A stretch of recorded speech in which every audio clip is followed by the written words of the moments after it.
Seriously একটা কথা যদি বলি, তাহলে আপনি যে দেখবেন পৃথিবীর মধ্যে সবচেয়ে কি বলে করুণ, অথবা যদি সবচেয়ে কি বলে ওই ফেলানো কোনো পার্সন থাকে, তাহলে কিন্তু পথ শিশু এতিমরা কিন্তু আছে। এর মধ্যে পথ শিশুরা কিন্তু মোস্ট অফ দা পথ শিশু কিন্তু আপনি ভালোভাবে খাইতে পারে না, চলতে পারে না, কোথায় থাকবে ওটা জানে না, আর ওদের লাইফস্টাইল কেমন হবে ওটা কোনো কিছু বুঝে না। আমরা রমজানের মধ্যে আমরা ম্যাক্সিমাম 1,500 পথ শিশুর মধ্যে আমরা অলরেডি বিরিয়ানি ভাই রে ভাই, আমরা না, আমরা আমাদের মানসিকতায় আসলে ওইটা নিয়ে আমরা সবসময় আল্লাহকে একটা কথা বলি, মানে আমরা সবসময় আমাদের মানসিকতা হচ্ছে ওইরকম, মানে আমরা বেড়ে ওঠাটাই আসলে ওইরকম। টাকা পয়সা দিয়ে হাতে মহলা এটা কিন্তু এটা তো চলেই যায়। আমি বলি, এই যে করোনা গেল না, পৃথিবীর মধ্যে মনে করেন অনেক শিল্পপতিরা চলে গেছে।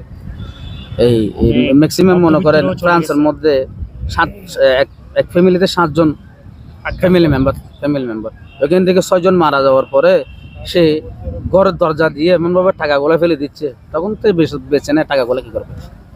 টাকাগুলো এমনি উড়া দিচ্ছে, রোডের মধ্যে ফেলে দিচ্ছে।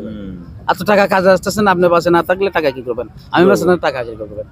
এর করোনার মধ্যে একটা জিনিস দেখলাম ভাই, বুঝছেন, আসলে টাকা পয়সা দিয়ে সিরিয়াসলি ভাই আপনি আমার এইসব কথা বলে ইমোশনাল বানাই বলছেন। আমি কখনো কল্পনা করি নাই যে আমি কার সাথে কথা বলতেছি। আসলে আমরা আমাদের দিনটা শুরুতেই বেড়ে ওঠা। না ভাই, সিরিয়াসলি একটা কথা বলি, আপনার মেন্টালিটি অথবা আপনাদের যেরকম মেন্টালিটি ফ্রেশ আল্লাহ যতদিন হায়াত রাখছে ততদিন পর্যন্ত আমরা ওইটাই করেই যাবো ইনশাআল্লাহ।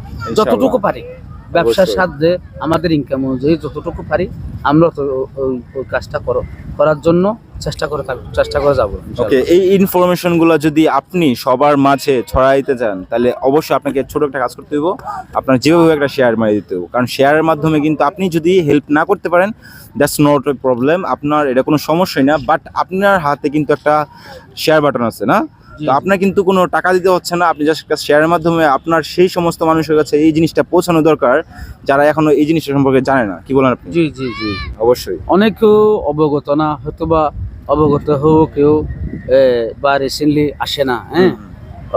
আমি যতটুকু মনে করব ইনশাল্লাহ, মানুষেরও তো ভুল আছে, তাই ইনশাল্লাহ সবাই একদিন ভুলবশত করে সবাই দেখবেন একদিন চলে আসতেছে, ওই রাস্তায় চলে আসতেছে। আসলে রাস্তায় চলিত রাস্তায় ভাই ওঠে। আসলে আমি আল্লাহ পাক দুনিয়া সৃষ্টি করছে, আমি আপনার জন্য না হলে, আপনি আমার জন্য না হলে, তাহলে মানুষ তো মানুষের জন্য থাকতেই হবে। ইসলাম ধর্মে, আমাদের এই ধর্মে কিন্তু সবচেয়ে বড় ইম্পর্টেন্ট কথা হচ্ছে মুসলমান ভাই ভাই। কিন্তু ভাই একটা সত্য কথা কি, এখন